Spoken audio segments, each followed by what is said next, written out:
Coach Chitang merasakan sesuatu di hatinya dan mulai hari itu belajar adalah salah satu hal yang menyenangkan baginya. Setelah kejadian itu, di dalam kelas, pengawas sekolah sedang mencari pelaku pencuri uang kas. Ia menuduh salah satu siswa yang ada di dalam kelas itu sebagai pelakunya dan meminta pelaku untuk menyerahkan diri. Akan tetapi, karena tidak ada yang mengaku, ia menyuruh para siswa untuk menulis 3 nama yang dicurigai sebagai pelaku, yang mana 3 nama teratas tasnya akan diperiksa nantinya.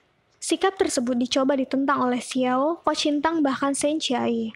Mereka tidak bisa menuduh teman mereka sendiri sebagai pencuri. Sampai pada akhirnya, terjadi sedikit keributan karena pengawas sekolah masih bersikeras menggunakan caranya tersebut.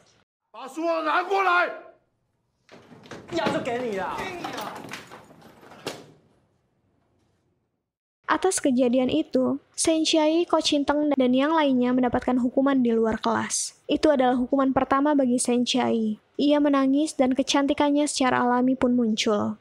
Coach Chitang dan yang lain pun mencoba menghiburnya hingga ia pun sedikit tersenyum.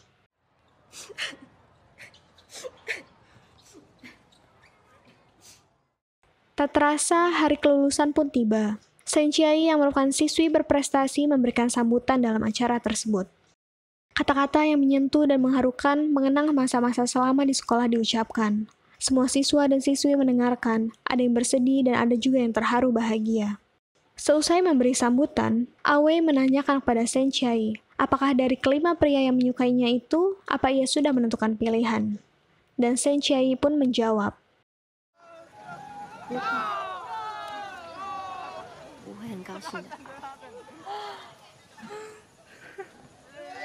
Akhirnya tes ujian masuk perguruan tinggi dimulai. Shen Chiai dan yang lain mengikuti ujian dengan tujuan lulus berkuliah di universitas yang mereka inginkan. Sembari menunggu hasil kelulusan, mereka menikmati liburan di pantai. Persahabatan yang mereka jalin terlihat begitu hangat. Mereka bermain, bergembira, dan bercerita tentang cita-cita untuk menggapai masa depan. Hasil tes ujian masuk perguruan tinggi sudah keluar. Aho masuk jurusan ekonomi di Universitas Tsinghua, Gaibi masuk jurusan teknik informatika di Universitas Fengxia, Xiao masuk jurusan teknik kimia di Universitas Chengkung, dan Shen Chiai pun masuk di Universitas Pendidikan untuk menjadi guru.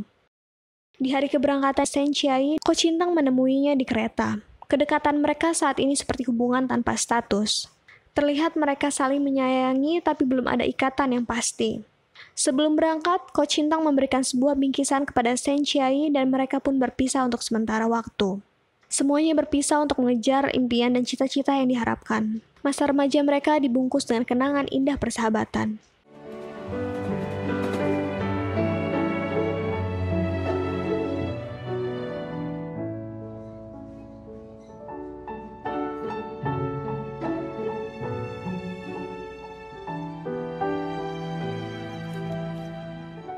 Di kereta, Shen Chiai membuka bingkisan yang baru saja diterimanya. Di dalamnya terdapat sebuah kaos putih yang bertuliskan, "You are the apple of my eyes."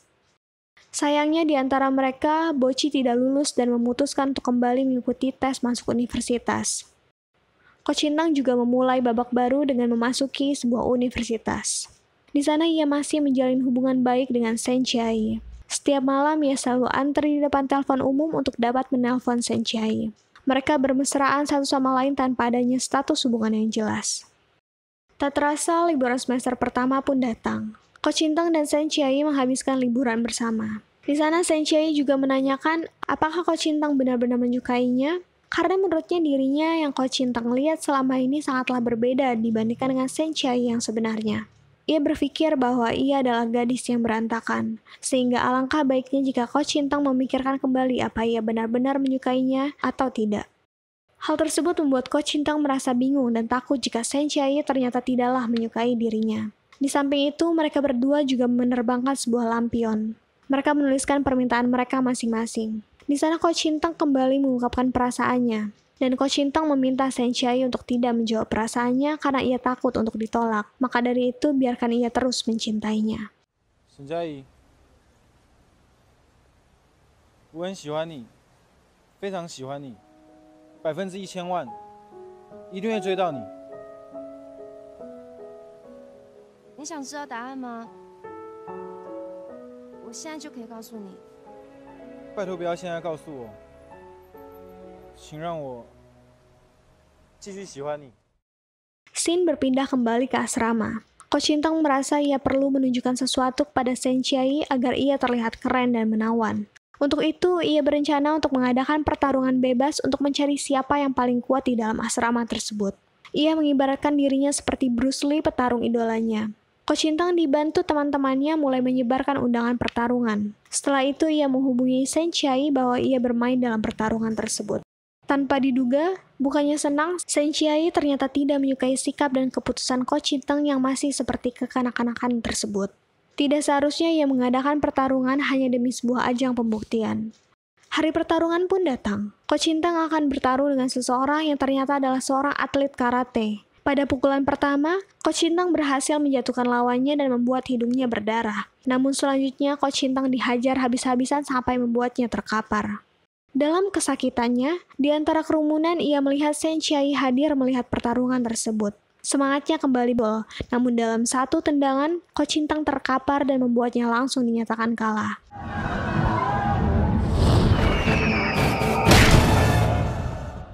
Seusai pertandingan, Ko Chintang yang pingsan menemui Sen Chiai yang duduk di luar gedung asrama.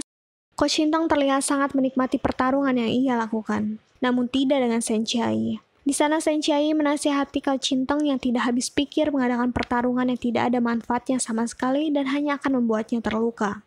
Sen Chiai menilai sikap Ko Chintang masih kekanak-kanakan dan belumlah dewasa. Mereka pun berdebat panjang dan akhirnya Ko Chintang pergi berjalan meninggalkan Sen Chiai yang ia rasa tidak pernah menyukai apa yang ia senangi dan ia inginkan. Dengan emosi, ia juga menyalahkan dirinya yang kenapa terus mengejar dan mencintai Sen Chiai yang belum tentu ia dapatkan. Mendengar hal itu, Sen Chiai marah dan mengatakan mulai sekarang tidak usah lagi mengejarnya. 你为什么总要否定对我很重要的东西啊？对你很重要的东西，竟然是让你伤害你自己吗？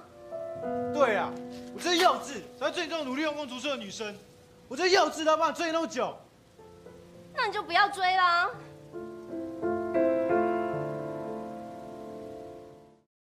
Di dalam hujan, Ko Chintang pergi meninggalkan Sen Chiai dan hal tersebut menjadi kesalahan terbesar dalam hidupnya. Kabar keretakan hubungan antara Sen Chiai dan Ko Chintang terdengar oleh sahabat-sahabatnya.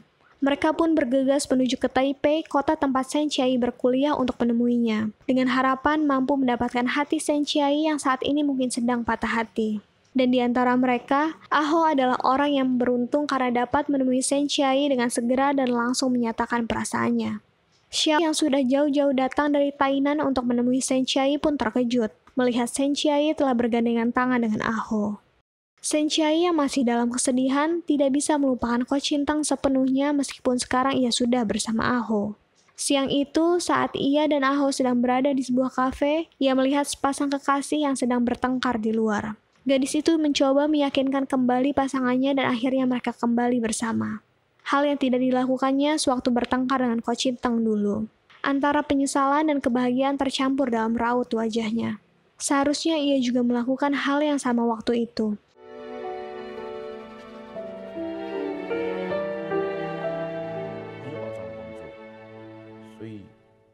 Tak lama setelah itu, Ah-ho dan Sen Chiai berpisah.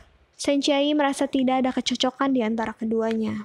Beberapa waktu berlalu, sebuah gempa besar yang berpusat di Taipei terjadi. Banyak gedung dan rumah yang rubuh.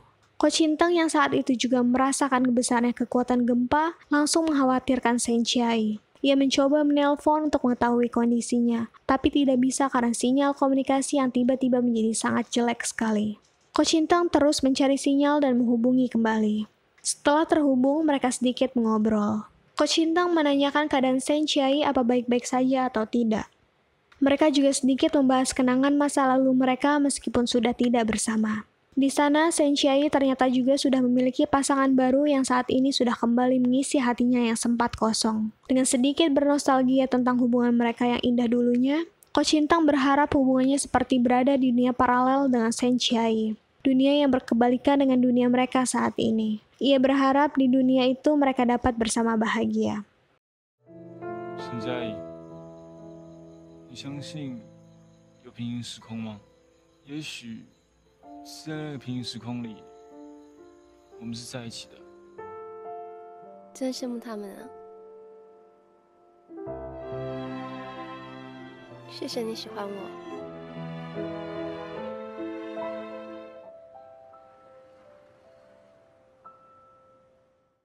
Waktu pun berlalu, tidak terasa masa kuliah telah mereka jalani.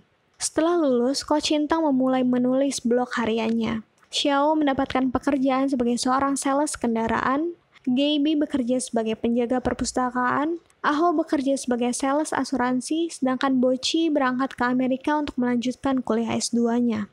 2 tahun setelah keberangkatan Bochi, banyak hal yang telah berubah. Huawei yang sebelumnya kabarnya tak terdengar, sekarang benar-benar telah menggapai mimpinya dengan menjadi seorang penulis terkenal. Ia tampil di berbagai acara TV dan menjadi bintang tamu dalam berbagai acara. Di samping itu, di saat Ko Chintang terus menekuni diri dalam menulis blog harian, ia tiba-tiba mendapat sebuah telepon dari Shen Chiai. Kabar di mana di hari itu perjuangan Ko Chintang untuk mendapatkan hati Shen Chiai tidak akan pernah bisa lagi. Kabar yang mengagetkan semua orang bahwa Shen Chiai akan segera menikah. Hari pernikahan Shen Chiai pun datang. Mereka semua hadir dalam pernikahan itu. Shen Chiai tampak sangat cantik sekali. Terlihat Ko Chintang dengan besar hati melihat orang yang dicintainya hidup bahagia meskipun dengan pria lain.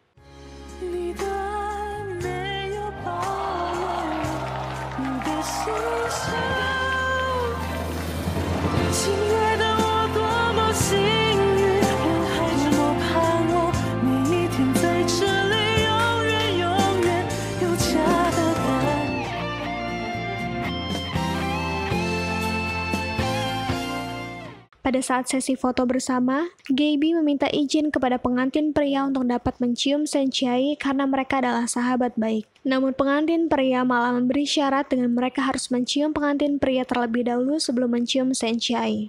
Gaby pun menyesalkan persyaratan itu karena menurutnya itu adalah hal yang biasa. Namun tak disangka, Ko Chintang langsung mengejar pengantin pria dan menciumnya dengan sangat. Seakan-akan yang diciumnya adalah Shen Chiai. Hal tersebut membuat Shen Chiai merasa terharu dan menjawab semua kenangan indah hubungannya dengan Ko Chintang sebelumnya. Kenangan semasa sekolah, hari-harinya yang indah bersama Ko Chintang, dan jawaban Shen Chiai atas perasaannya kepada Ko Chintang. Semua terangkum dalam scene akhir film ini. Shen Chiai, 超正的，哭起来超正。我还没追到你哦，不过。那些追都没追过你的男生，怎么可以牵你的手？特地办个比赛，把自己搞受伤，你怎么会这么幼稚啊？幼稚？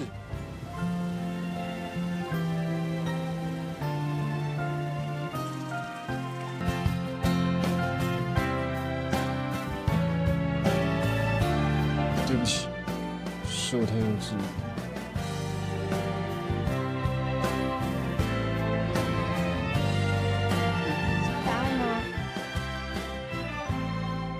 如果柯景腾跟我告白的话，沈佳宜，我喜欢你。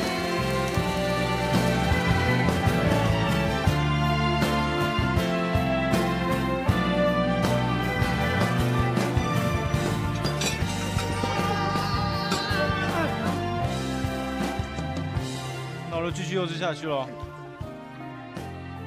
一定要哦。Mengharukan, sedih, penyesalan, dan arti cinta bercampur aduk setelah menyaksikan film ini. Bagi kamu yang mencintai seseorang, janganlah pernah menyia-nyiakan cinta itu dan tetaplah berikan yang terbaik bagi pasanganmu. Karena penyesalan hanya akan menghadirkan air mata dan luka yang tidak dapat lagi kamu perbaiki ke depannya. Terima kasih, selamat menonton!